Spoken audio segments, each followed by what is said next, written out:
Good morning, dear students. Myself Manish Pathak, and now, dear students, today is your class 9th French Revolution chapter number 1. तो dear students, last time हमने French revolution में कुछ topics clear किए थे, जैसे Louis 16 की entry होना France में और उसके ही कुछ समय बाद उसके राजकोष का खत्म हो जाना और राजकोष के खत्म होने के बाद फिर से जो फ्रांस की आर्थिक स्थिति उसको नुकसान पहुंचना और कहीं ना कहीं जो उनकी मेन इकोनॉमी चल रही थी वो डाउन होना। तो वो सब चीजें हमने पहले प्रीवियस वीडियोस में सब पढ़ ली है। आज हम उससे आगे की जो टॉपिक्स हैं उनको क्लियर कर लेते हैं। ठीक है डियर स्टूडेंट्स, तो now the first topic is, सबसे पहले हम जान लेते हैं फ्रांस के बारे में। हमने पहले भी बताया था कि फ्रांस में ही फ्रेंच रिवॉल्यूशन स्टार्ट हुआ था। इसका मुख्य रीजन ये था कि लुई 16 की बनाए हुए कुछ रूल्स, कुछ नियम्स जो नीचे के सिटीजन थे उन लोगों को कहीं ना कहीं ये फील हुआ कि उनके द्वारा बनाए हुए नियम सही नहीं है। तो उन्होंने क्या किया, फ्रांस में लुई 16 ने 3 स्टेट्स बनाए। फर्स्ट स्टेट जिसमें कौन थे, फादर थे, चर्च में रहने वाले लोग। सेकंड स्टेट में थे राजा या उनसे संबंधित उनके रिलेशनशिप वाले। एंड द थर्ड स्टेट में थे जो लेबर थे, कमजोर थे, गरीब थे। ट्रेजरी जब स्टेट बना दिए गए और धीरे धीरे देखा गया कि फर्स्ट और सेकंड स्टेज वालों से तो टैक्स लिया नहीं जा रहा, लेकिन जो थर्ड स्टेज के लोग थे उन लोगों से लगातार टैक्स वसूला जा रहा था।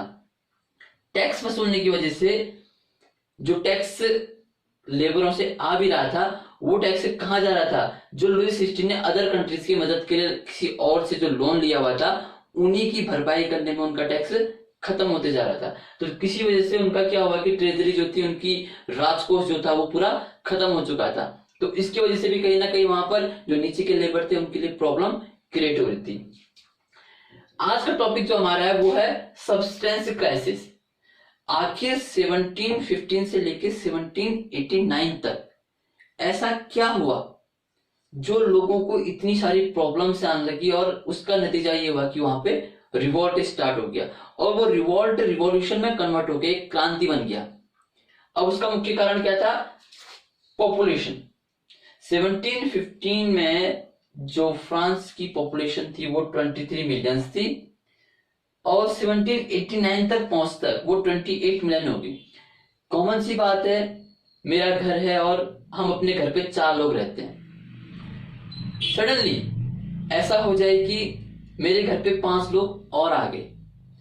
अब अभी तक मैं सिर्फ 2 kg शुगर्स को यूज कर रहा था और मेहमानों के बढ़ने की वजह से मैंने क्या किया, चीनी जो मुझे आवश्यकता मेरी 2 किलो की थी मैंने उसको बढ़ा के कितना कर दिया, 5 kg, यानी कि 5 किलो बढ़ाने से अब मेरे को क्या है, उसकी आवश्यकता ज्यादा बढ़ गई।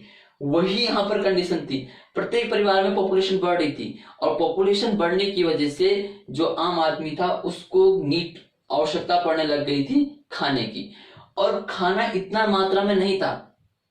डिमांड कहीं ना कहीं कमजोर बनाने लग गई थी। किसको, उन लोगों को जिन लोगों को उसकी आवश्यकता थी। कीमत ज्यादा थी, पॉपुलेशन ज्यादा थी, डिमांड बढ़ रही थी, लेकिन खरीदने के लिए क्या नहीं था, पैसा नहीं था। तो कहीं ना कहीं कीमतों की बढ़ती दर की वजह से जो पॉपुलेशन थी भूखमरी की हालत में चलेगी, जिससे वो लोग किसमें पहुंच गए, सब्सटेंस क्राइसिस। सब्सटेंस क्राइसिस में मतलब यहाँ पे क्या है, किसी चीज की जब आपको बहुत ज्यादा आवश्यकता पड़ जाती है, जैसे खाना है आपके लिए, क्या कहते हैं, पहनने के लिए कपड़े, ये आपकी नीडी जरूरत है, ये आपको बहुत ही ज्यादा आवश्यकता की चीज है। अगर ये चीजें डिमांड में अधिक हो गई पर मार्केट में अवेलेबल नहीं होगी तो कहीं ना कहीं आपके लिए क्या होगी, परेशानी खड़ी करेगी। वही कंडीशन यहाँ पर भी होगी। लुई 16 की सेना थी, उसके लिए भी सारी व्यवस्था करनी थी, खाने की, कपड़े की, और जो भी आवश्यकताएं थी वो बढ़ती जा रही थी और नीचे जो लेबर थे उनके लिए वो सारी चीजें कम होती जा रही थी। तो डिमांड और फूड ग्रेन्स दोनों ने लुई 16 की जो इक्वलिटी थी उसको बिगाड़ दिया। डिमांड अधिक हो गई, फूड ग्रेन्स कम हो गया, खाने की आवश्यकता कम हो गई। उसी वक्त वहां पर क्या प्रॉब्लम आ गई, सूखा पड़ना शुरू हो गया, फसल खराब होने लग गई। फसल खराब होने की वजह से भी क्या हुआ, जो खाना था वो कम हो गया, लोग अधिक हो गए। तो इस वजह से एक नई प्रॉब्लम क्रिएट होके आई और उस प्रॉब्लम ने फ्रांस के रिवॉल्यूशन को और ज्यादा बढ़ावा दे दिया और जनता किस पर हावी हो गई? Lewis system